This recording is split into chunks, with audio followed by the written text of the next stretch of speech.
bienvenue dans Bonjour chez vous. Et Frank fait un cœur. C'est la fête de l'amour aujourd'hui. Certains s'y intéressent, d'autres pas. Personnellement, je ne m'y intéresse pas une seconde. Mais c'est la Saint-Valentin et on a fait un thème quand même spécial amour. Comment draguer en tant que chrétien? Et draguer, on a mis des guillemets, beaucoup de guillemets. Mais c'est le mot qu'on emploie. C'est le mot, Nadine? Ah, c'est le mot, hein? C'est le mot en vogue. C'est Toi, le tu mot. t'es mis en rouge aujourd'hui? En rouge, en mode Cupidon. Ah. Wow. Alors, c'est une émission à la fois pour les célibataires, forcément, puisqu'on va donner des conseils pour, on va dire, approcher l'élu de son cœur, mais également pour tous ceux qui sont en couple, l'attitude qu'on peut avoir aussi vis-à-vis des célibataires. Donc, vous êtes tous concernés par cette émission. Et Nadine, donc, rubrique couple et relations, comment draguer en tant que chrétien? Oui, donc on va parler de ça parce qu'aujourd'hui, alors qu'on est cette journée de la Saint-Valentin, des fois, en tant que célibataire, on peut se sentir encore plus seul. Et je vais donc donner certains conseils, des petits conseils ensemble, comment approcher quelqu'un, peut-être quelqu'un qu'on a déjà vu, quelqu'un qui s'intéresse à nous, quelqu'un qui nous intéresse, comment faire pour le faire. Parfait. Frank, tu fais un petit repas en amoureux ce soir avec Nadia? C'est pas. Tu sais pas. Ça dépend Joyeux Saint-Valentin, les filles! Ça dépend si elle a organisé quelque chose ou pas. Non, c'est sûr, je donne de quoi, Nadia. Une petite poutine. Mais j'y donne à des la choses cantine du coin. durant l'année. Ben ça, c'est toujours gagnant. Une poutine, demi-sauce, c'est toujours gagnant. Allez, on commence cette émission avec la pensée du jour.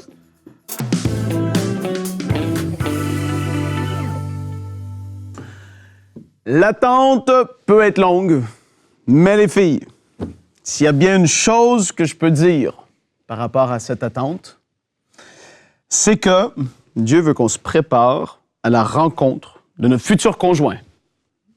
Nadine, est-ce que tu dis Amen? Amen. T'es sûr? Oui. Amen. Amen. Et Proverbe 19, verset 14 dit, « Un homme peut hériter maison et richesse. » Amen. Yes. Ça, c'est bon. De ses pères. Mais seul l'Éternel peut lui donner une femme qui sache agir avec sagesse. Et cette femme, et là j'ai envie de dire ou cet homme, parce que là, ici ça parle d'une femme, mais c'est pour les deux. Cette femme ou homme est devenue sage, je vais le dire comme ça, avec le temps aussi. C'est-à-dire qu'on n'est pas né entièrement et parfaitement sage. Cette personne-là est passée par un certain chemin. Et alors que nous, on se dit enfants de Dieu, on est appelé à se préparer et à devenir, oui, ces personnes sages qui allons être prêts à pouvoir avancer dans cette relation avec une personne qu'on va rencontrer dans notre vie. Parce que, c'est-à-dire que moi, dans ma propre vie, j'ai eu un chemin et je crois que je n'ai pas rencontré Nadia tout de suite parce que j'aurais pu éventuellement faire des dégâts. J'étais pas forcément prêt à pouvoir avancer avec elle dans cette relation-là. Et je crois que vice-versa, c'est comme ça. Et je crois que pour beaucoup de personnes, c'est une réalité. Le Seigneur nous travaille, il nous façonne, il nous amène à grandir dans notre relation avec lui. Je dis pas que c'est toujours le cas, mais je fais juste dire qu'aujourd'hui, alors qu'on est peut-être dans cette attente et que des gens autour de nous peut-être se marient, etc., moi, c'est quelque chose que j'ai dû vivre et que j'ai vécu. J'étais dans cette préparation pour pouvoir être la meilleure version de moi-même à ce moment-là où est-ce que j'ai commencé ma relation avec celle qui est aujourd'hui ma femme, Nadia, que j'aime tellement. Aujourd'hui, je t'encourage à devenir cette personne-là et à pas te laisser penser que tout va forcément se faire toute seule ou que dans cette attente, j'ai rien à faire moi. Je veux vraiment que tu puisses te laisser façonner par le Seigneur et je veux aussi t'encourager. Et Nadine va le faire tout à l'heure, elle va nous expliquer comment parfaitement draguer une personne qui peut nous intéresser.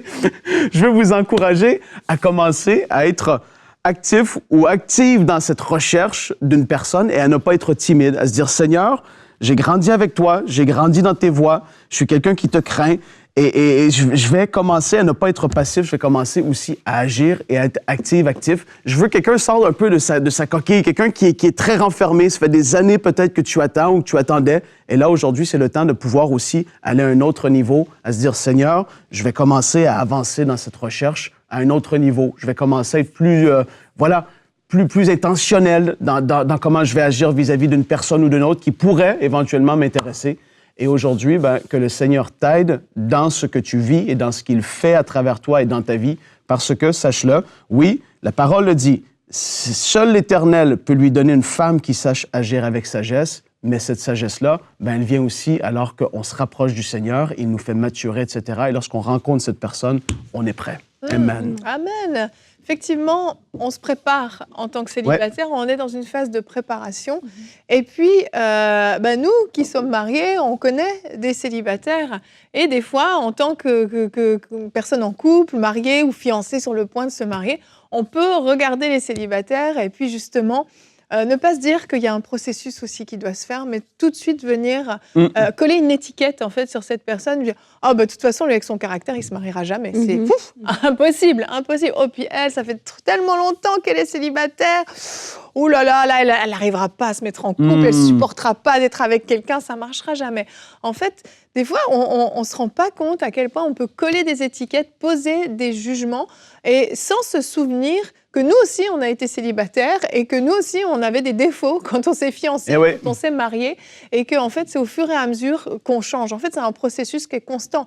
Et celle que j'étais quand j'étais célibataire n'est plus la même qu'aujourd'hui, mais je ne suis pas non plus la même que je serai dans 5 ou 10 ans. C'est un processus et un changement. Et nous, qui avons la grâce d'être mariés, on peut justement venir aider ceux qui sont encore célibataires et puis justement les aider dans ce processus dont tu parlais, Frank, les accompagner là-dedans, justement leur permettre d'être prêts pour ce jour où ils vont rencontrer l'élu de leur cœur et les accompagner dans cette démarche, les encourager, les fortifier, à garder espoir, à rester motivés, parce que ça peut être long, cette attente. Absolument. Ça peut être long, et j'aime ce que tu dis, Yveline, parce qu'en fait, je crois que moi, en tout cas moi, personnellement, je réalise que le mariage est une grâce. Vraiment. C'est pas parce qu'on est parfait, c'est juste, les circonstances ont été là, on a su réagir, et aussi, on a su voir quelqu'un, aimer une personne et que la personne t'aime en retour, c'est pas gagné. Non, donc c'est une grâce qui nous a été faite. C'est pas parce qu'on est meilleur, mais c'est sûr que le mariage va t'aider aussi à grandir et à te peaufiner. Mais ce que j'aimerais dire, c'est que une fois je parlais avec quelqu'un et on parlait d'une sœur qui était célibataire et la personne m'a dit comme ça, c'est parce qu'elle veut pas. C'est parce qu'elle fait pas d'efforts en fait. Et des fois en tant que mariée, parce qu'on est dedans, on a l'impression que c'est hyper facile. Mais en fait, ça ne l'est pas. Et pour des gens qui ont passé un certain âge, c'est quand tu as 20 ans, tu as 22 ans, tu as 23 ans, c'est pas la même chose que quand on a 38, quand on a 45, tu vois. Et des fois, en tant que mariée, on peut vraiment avoir ce regard de jugement, de dire c'est parce que tu fais pas d'efforts, c'est parce que tu as un mauvais caractère, c'est parce que ceci, c'est parce que cela. Et même des fois, nous-mêmes, arrêter le truc pour la personne en disant là, c'est trop tard, là, à cet âge-là, elle est trop ancrée dans ses habitudes, elle ne saura pas le faire. Et alors, au lieu d'amener un regard de bienveillance, alors au lieu d'amener de l'empathie, au lieu d'amener des conseils, au lieu d'amener, de proposer même, d'amener cette personne-là dans nos sorties, tout ça, l'aider à rencontrer d'autres personnes, etc. Des fois, on ne fait pas ce geste-là et on minimise la solitude que les personnes célibataires peuvent vivre, en fait. Et moi, je crois que surtout aujourd'hui, surtout dans cette journée, c'est pas tout le monde qui la célèbre, mais il y en a qui la célèbrent. Et pour des célibataires, des fois, cette journée est difficile. Et en tant que couple, on peut aussi aller vers ces célibataires-là, pas dans un sens de pitié, tu vois, mais vraiment avec amour, avec bienveillance et les associer, tu vois. Des fois, les célibataires vont se sentir comme si leur vie n'a pas commencé, entre guillemets, tant qu'ils ne sont pas mariés. On les garde de côté, on les appelle pour garder nos enfants parce que nous, on va aller au restaurant. Et je crois qu'en tant qu'enfant de Dieu, en tant que chrétien, on doit vraiment changer ça parce que il y a une pression qui s'exerce sur les célibataires, justement. Et dans des moments comme ça, même la personne qui est bien intentionnée, des fois, elle va se compromettre. Elle va accepter de peut-être aller avec un incroyant parce que, la pression est trop grande. Alors que nous qui sommes dans le mariage, nous pouvons continuer à encourager cette personne et lui dire qu'elle a de la valeur. Elle n'aura pas de la valeur le jour qu'elle est mariée. Aujourd'hui, déjà, elle est déjà belle, elle est déjà acceptée. C'est vrai. Et il y a quelque chose que j'aime beaucoup au Québec, c'est que je ne sais pas si vous, dans les écoles de vos enfants, ils ont fait ça, mais je connais plusieurs écoles où le jour de la Saint-Valentin, les enfants vont écrire des cartes. Des cartes qui vont donner soit des amis, mais pas des cartes d'amour, genre je t'aime, de cet amour-là, mais des cartes de gentillesse. Valorisation. De valorisation, exactement.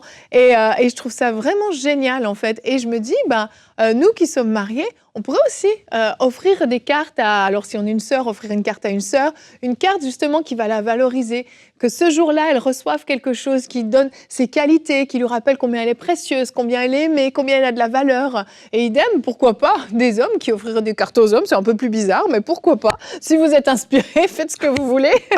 Mais en tout cas, moi, je trouve entre sœurs, c'est quelque chose qui peut faire du bien ce jour-là, de recevoir une carte qui nous fasse du bien, puis qui nous rappelle qu'on est précieuse, qu'on est aimée, et puis qu'on n'est pas toute seule, en fait.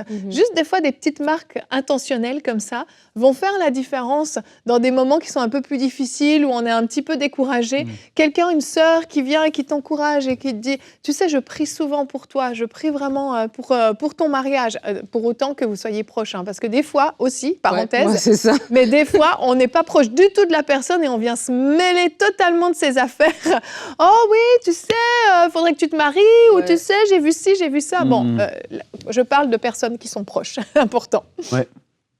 Ah, Frank? je croyais que tu continuais. Non, j'ai fini, mais je peux continuer. Si tu veux. Mais, ouais, parce qu'on parle de ça. Parce qu'en effet, des fois, on oublie soit que ça l'a été, même s'il y en a qui se sont mariés plus jeunes dans la vingtaine ou pas. Je ne veux pas rentrer dans tout ça. On oublie que c'est pas facile une attente. Oui. Que ce soit pour une guérison, que ce soit pour une réconciliation ou autre chose. Je veux pas rentrer dans des comparaisons, mais ce n'est jamais facile. Des fois, tu es comme dans une espèce de, d'attente, en même temps une lutte. Mais d'avoir quelqu'un qui est proche, en effet, qui vient soutenir, fait tellement de bien parfois. Vraiment. Et fait pas maladroitement, fait avec un cœur rempli d'amour, d'une certaine façon, encouragé, juste un encouragement, quelque chose qui va... Ah ouais, OK, voilà, je reste focus, je continue, etc. Ça fait tellement de bien parce que je veux vous encourager, si vous n'en connaissez des personnes qui ne sont pas encore mariées. Et puis, en effet, comme tu dis, Nadine, quand même, je crois que la trentaine, c'est pas pareil, et la quarantaine, c'est autre chose aussi. Mais d'être cette personne qui va être un soutien, c'est une bénédiction. Et je veux encourager quelqu'un de pouvoir le faire et de même prier comment que je peux, Seigneur, être un encouragement pour mon ami X. Qu'est-ce que je pourrais faire pour l'aider? Donne-moi une pensée. Fais quelque chose. Dirige-moi dans ça. Parce que je veux pouvoir, je sais qu'elle souffre ou que c'est pas facile par moment. Comment est-ce que je peux? Et ça, c'est rare qu'on fait ça. Et même en le disant, je me dis, Seigneur, ouais, en effet, comment est-ce que je pourrais faire ça? C'est d'être sensible à sa voix, même à ce niveau. Moi, je me disais, tu sais, on parle d'être célibataire dans un âge plus avancé et des fois aussi d'apporter une parole d'encouragement, certes, mais même aussi en tant qu'Église, je pense, parce que là, on parle à des chrétiens, d'avoir un regard ou une ouverture d'esprit par rapport à quelqu'un qui va refaire sa vie. Parce que des fois, les gens sont célibataires, ils ont un certain âge, et c'est comme si on les a déjà mis aux oubliettes. C'est comme là, tu vas élever les enfants, et puis tu iras à la retraite, tu vas aider dans l'église, et puis c'est fini, quoi. C'est comme si la personne, elle n'a pas de vie, elle a pas droit à une vie amoureuse. Et je crois que des fois, si on est ouvert, et on l'encourage, la personne en disant, mais oui, c'est possible à 45 ans, c'est possible à 50 ans, c'est possible à 70 ans. J'ai vu une vidéo d'une dame à 70 ans qui a refait sa vie, c'est possible. Et lorsqu'on a ce regard-là, même la personne, elle sera moins gênée. Tu vois, la personne qui vit son célibat dans un certain âge, elle ne va pas faire semblant que non, elle s'en sort. Ouais. Elle pourra aussi dire, oui, c'est vrai, que ça me pèse, que c'est difficile. J'aimerais bien avoir quelqu'un avec qui partager ma vie. Puis nous, à l'église, récemment, c'était en décembre dernier, c'est un couple qui s'est marié, une dame qui s'est mariée, elle est d'un âge plus avancé. On a eu, il y a 2 ans, une dame elle avait eu ses enfants avec son mari était parti, 16 ans ont passé. Et il est revenu, et ils se sont réconciliés, et ils se sont mariés. Et donc, c'est pour dire que c'est possible. Vous pouvez peut-être, vous vous dites, j'ai un certain âge, j'ai passé la trentaine, j'ai passé la quarantaine, voilà, j'ai peut-être des enfants, et mon mari m'a quitté, ou peut-être je suis veuve, ou je suis veuf. Et c'est vrai qu'on parle plus aux femmes, parce que c'est beaucoup les femmes qui vont porter ça. Les hommes, habituellement, c'est pas trop compliqué pour eux de refaire leur vie.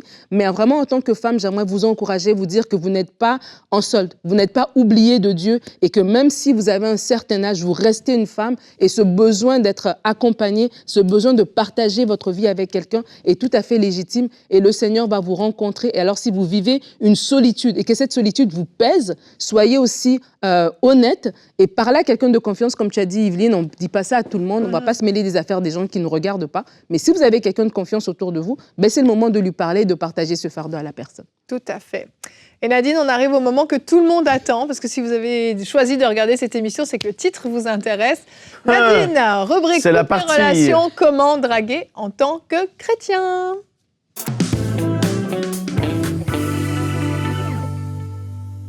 Alors, cette rubrique est une rubrique communautaire. Yveline Est-ce que, et est-ce que Frank. tu vas parler du worship flirt? Oh, c'est que ça? C'est terrible.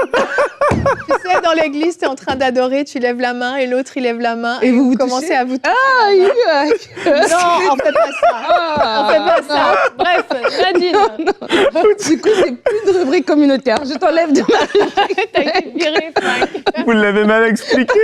Maman, vas-y, Nadine. Ah, Worship flirt. C'est typiquement ça, du worship flirt. Bon, bref, on parle aujourd'hui de comment draguer en tant que chrétien. Yveline et moi, on avait tout un débat parce que le mot draguer a une mauvaise connotation. Le mot draguer va parler de flirter, va parler de séduire, va parler de se présenter d'une certaine manière pour aguicher, attirer quelqu'un. Mais en tant qu'enfant de Dieu, on n'est pas dans ça. On n'est pas dans une façon de se présenter son corps ou son argent, quoi que ce soit, vendre du rêve à quelqu'un pour l'attirer dans nos filets. C'est pas du tout ça. Comme Frank l'a dit dans sa pensée, Dieu veut que nous soyons en relation et Dieu a prévu quelqu'un pour nous. Et c'est tout simplement comment approcher quelqu'un, comment parler à quelqu'un qui nous intéresse, voilà, parce que nous sommes sur terre. Et donc, mon premier point, c'est les bases. Les bases, on va lire ensemble Cantique des Cantiques, chapitre 6 au verset 3. La parole dit « Je suis à mon bien-aimé et mon bien-aimé est à moi ». Et j'aime ce verset parce qu'en fait, et dans tout le livre de Cantique, on voit C'est des bases assez avancées, Cantique des Cantiques. C'est clair, j'ai trouvé que c'était une base solide. Dans quel contexte est-ce qu'elle a dit ça? Vas-y, Nadine. Voilà, dans le livre de Cantique des Cantiques, tu vois tout cet échange amoureux entre les deux, entre voilà, Salomon et puis la Sulamite. Et dans la Genèse, la Bible va dire que Dieu va dire qu'il n'est pas bon que l'homme soit seul.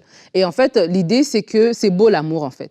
Parce que je dis ça pourquoi? Parce que des fois, on a tellement spiritualisé, puis on est tellement spirituel qu'on peut penser que l'amour, c'est basique, quoi. C'est pour les gens, les choses de ce monde, c'est pour la terre. Nous sommes de la patrie céleste. Oui, nous serons dans la patrie céleste un jour, alléluia. Et dans la patrie céleste, il n'y aura pas de mariage. La Bible nous dit que c'est sur terre qu'on va vivre ces choses-là. Dans la patrie céleste, ça va être autre chose. Alors, le mariage est légitime et vouloir être avec quelqu'un, c'est légitime. Je le dis pourquoi? Parce qu'il y a des gens, parce qu'ils ont avancé ils ont avancé en âge, ils n'ont pas été en couple. Et c'est une façon de justifier un petit peu ou bien de se défendre. Ils ont l'impression que c'est parce que je suis trop spirituelle, en fait, je ne peux pas faire ces choses-là. Mais je crois que si déjà...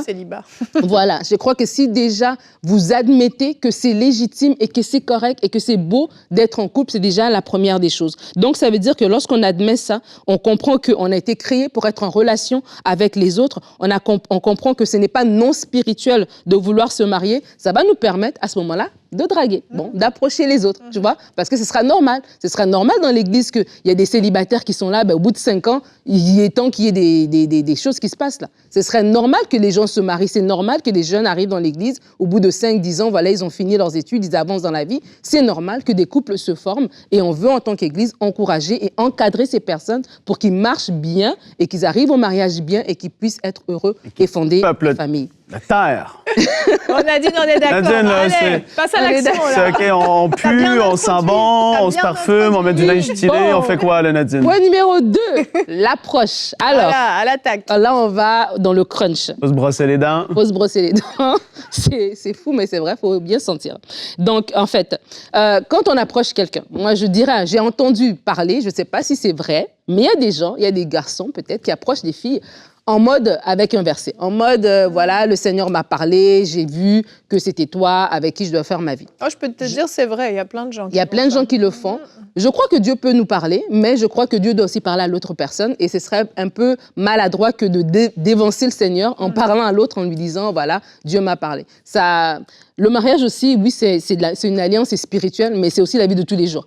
Et se marier juste parce que quelqu'un nous a dit qu'il a eu une prophétie, c'est dangereux. Parce que dans la vie de tous les jours, quand vous allez vivre les vrais conflits du quotidien, ben, tu as besoin plus que... Tu as oublié que Dieu t'a dit. Hein. C'est parce que c'est ta chair dans tout le jour qui doit fonctionner. Tu dois aimer la personne avec qui tu es. Ouais. Donc moi, je vous encourage à ne pas venir avec une approche de verset biblique, mais de tout simplement être naturel et d'approcher les gens. Des fois, on peut se voir peut-être dans le cadre des réunions, on peut se voir dans le cadre d'une activité extérieure. Il y a plein d'événements comme ça dans les cas où on se rencontre. Peut-être vous n'êtes pas de la même église, vous êtes rencontrés, voilà, je sais pas, un barbecue, un concert, peu importe, mais d'approcher quelqu'un de façon naturelle. Le regard, le sourire. Moi, quand j'étais petite, ma mère me disait toujours, on ne ferme pas le visage. Tu sais, d'avoir toujours la mine un peu comme si tu avais un problème, là. Non, sois détendu. Un frustré de la vie. Un frustré de la vie, c'est vrai. Des fois, on est hyper spirituel, on se dit, pourquoi les gens m'approchent pas? Arrête ça. Mais on ne peut pas t'approcher parce qu'on dirait que tu es fâché. Ouais. Donc vraiment, c'est basique, hein, mais c'est des petites choses comme ça.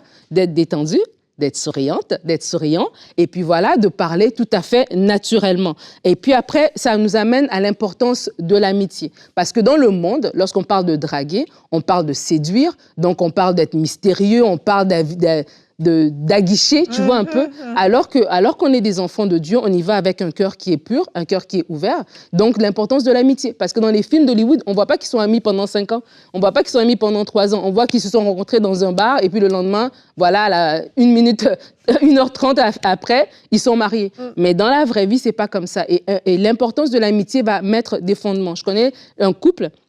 La dame m'a tellement fait rire parce qu'elle me racontait, aujourd'hui, sont mariés depuis une vingtaine d'années, je crois, et que, en fait, la façon dont elle a rencontré son mari, elle le connaissait déjà. Mais lui, il venait comme ça, et voilà, il était dans le quartier, l'ami de son frère, peu importe. Et il parlait tous les jours, lui posait des questions, et du coup, la dame, elle lui parlait naturellement, elle partageait ses opinions, elle lui racontait ses affaires, et c'est comme ça, en chemin, que là, il a apprécié son caractère, il a vu, comme tu as dit dans ce verset, que c'était une femme intelligente, qui était un don de l'Éternel. Et du coup, il lui a fait sa demande, il a dit, bah voilà, j'aimerais vraiment apprendre à te connaître parce que je vois qu'on peut avancer plus loin. Et elle était comme, ah mon Dieu, moi, j'ai déjà tout dit, là, il connaît tout de moi et tout ça. Mais c'est vrai, parfait. Mais c'est bien, parce que voilà, ça veut dire que tu vas être avec quelqu'un que tu connais. Il n'y aura pas de surprise de caractère, de valeur, etc.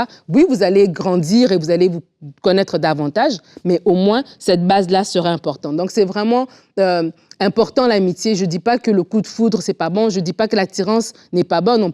On doit d'ailleurs... Très important. Très important. Très important, Nadine, parce que c'est important de trouver la personne belle ou beau. Yes. C'est pas juste le beau cœur qui compte. C'est important, mais il faut la trouver belle ou beau. Tu vas te réveiller tous les matins avec ce visage en face de toi. Oui, mais c'est ça. Il faut mieux que tu l'apprécies. Et donc, on peut s'habiller bien. Oui. Pas séduire, mais s'habiller bien pour être stylé, pour attirer quand même le regard. Oui, on fait attention à soi. Ça, on fait attention à soi, on se présente bien. Et comme j'ai dit, le côté aussi d'attirance doit être là. Donc, ça veut dire qu'au milieu de 5 hommes, là, lui, il t'a flashé comme... Tu le remarques, quoi. Sa présence te fait quelque chose. My goodness. Oh, hey, allô. Hey, t'as vu son face, sa coupe de cheveux. C'est beaucoup sur l'apparence, Frank Poulin. Non, mais c'est important. Mais le flash vient de là. Ça vient de là, c'est vrai. Et ce sentiment... Quel caractère! Ce sentiment, il reste après, même au bout de plusieurs années, vous êtes tous mariés depuis longtemps. Des fois, tu vois ton mari, tu vois ta femme, t'es comme, oh, OK. Ça va, la vie est bien là. La vie est belle, OK. Je le trouve beau, mon mari. Mais oui, donc c'est important aussi en tant que personne aussi de se présenter de la bonne manière. On le dit en blaguant, mais c'est vrai, hein, faut pas être tellement spirituel que on ne sait pas se présenter. On doit quand même bien se présenter. Oui, le sourire et tout ça, le bon cœur, la prière, mais l'apparence aussi, se soigner pour pouvoir aussi être attirant. La Bible dit que le Saint-Esprit est l'esprit de conseil. Et Dieu va vous conseiller sur la manière de vous présenter. Et la Bible dit aussi plus tard dans ce verset que c'est l'esprit de la crainte de l'Éternel. Et je dis ça pourquoi? Parce que quand on parle de draguer, en tant que chrétien, quand on parle de draguer, tout simplement, on peut vouloir bypasser, je ne sais pas si ce mot existe en français, les règles en fait. En se disant, bon... Passer outre. Passer outre, oh là là! Écoutez, Dr. Fuller. On sent la francisation. C'est terrible. On l'a bypassé. Vas-y. On peut vouloir passer outre certaines exigences que le Seigneur nous demande. Mais nous sommes chrétiens même lorsque nous cherchons à nous mettre en couple. Et donc, ce n'est pas le moment de passer outre nos valeurs, de dire, ben voilà, pour que je le garde, pour qu'il s'intéresse à moi, il faut qu'on aille plus loin, il faut qu'on fasse ceci pour que je puisse le garder. De toute façon, on va se marier. Vraiment, je vous encourage à ne pas ouvrir la porte à ce type de comportement parce que ça va venir souiller votre relation, votre regard par rapport à lui, ça va brouiller les pistes en fait. Et là, peut-être que oui, vous allez dire, ben moi, mon amie, elle a fait ça, puis elle s'est mariée. Ouais, mais peut-être que c'est quand elle est rentrée dans le mariage que ses yeux se sont ouverts parce qu'elle a été trop prise dans d'autres choses pour voir la personne telle qu'elle était en fait. Et donc ça, c'est super important de rester dans ce cadre-là, dans le cadre que le Seigneur nous demande. Et ça m'amène à mon dernier point qui est la vérité. Dans la société dans laquelle on apprend que lorsqu'on flirte, lorsqu'on drague, on doit faire semblant. Et j'aimerais vraiment vous inviter, alors qu'on parle de draguer en tant que chrétien, de l'importance d'être soi-même, d'être vrai. Moi, j'aime beaucoup, des fois, je suis très simple dans ma façon de me présenter, mais je ne dirais pas à Evelyne et Frank de vous dire de quoi j'ai l'air le lundi ou le vendredi après-midi, mais des fois, je peux être très, très simple. Des fois, je suis en pull et sans maquillage, mais des fois, j'aime bien me maquiller, j'aime bien m'arranger. Et des fois, donc, je regarde en ligne des vidéos de maquillage, des tutos. Et je me rappelle une fois, je regardais ça et mon mari est arrivé, puis il m'a trouvé en train de regarder ça. Il me dit, mais c'est de la fausse représentation parce que la femme, elle était vraiment bien maquillée. Moi, je trouvais qu'elle avait bien fait, mais c'était un piège. Et c'était un piège, voilà. Il disait qu'elle s'est complètement défigurée, elle n'est pas la même personne, en fait.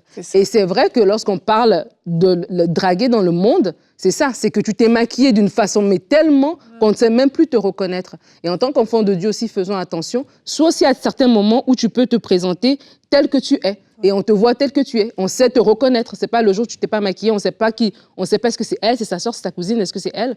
Vraiment, c'est important aussi. Et ça montre aussi qu'on a de l'assurance en nous.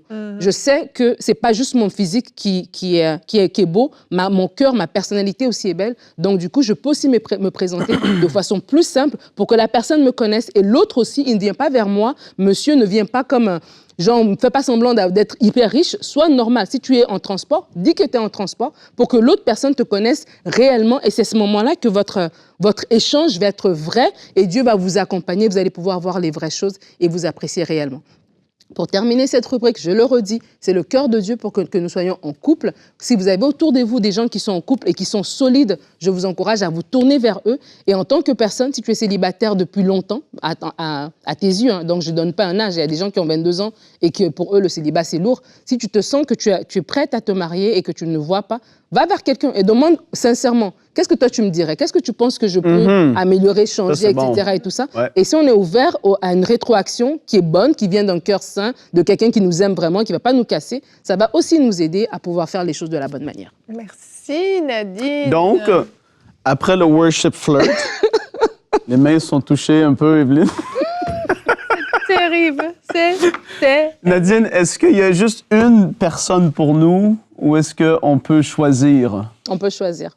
OK, c'est bon. Mais on soumet notre choix à Dieu. Oh! Hey, no! On va terminer avec notre verset du jour, Luc 14, 28. Car lequel de vous, s'il veut bâtir une tour, la tour de son mariage, ne s'assied d'abord pour calculer la dépense et voir s'il a de quoi la terminer. Quand on s'engage pour le mariage, c'est pour la vie. Assurez-vous d'être prêt. Assurez-vous que votre cœur soit prêt. Assurez-vous d'être prêt à vous sacrifier aussi pour l'autre, à donner tout votre amour à l'autre, mais votre temps, votre énergie aussi. Quand on s'engage dans le mariage, c'est pour de vrai et on se prépare, comme le disait Frank, dans sa pensée du jour. Merci beaucoup Nadine et je terminerai en vous disant, ne soyez pas timide. Je crois que parfois, on n'ose pas juste aller saluer une personne, aller regarder une personne dans les yeux. Avec des yeux, on peut dire beaucoup de choses. Et on peut aussi juste ouvrir une porte à un petit peu plus, juste en allant saluer quelqu'un. C'est le point de départ pour une belle amitié ou un beau mariage. Allez, on se retrouve demain. Merci Nadine pour cette rubrique. Moi, j'aurais voulu que ce soit plus long. Je suis sûre que tu avais encore des choses à dire. Comment briser un cycle destructeur dans ta vie? C'est le thème qu'on abordera demain avec Yanis, qui fera une rubrique conseil du coach. Comment briser les chaînes de la dépendance? Addiction, dépendance, on en parle demain dans Bonjour chez vous. Allez, à demain.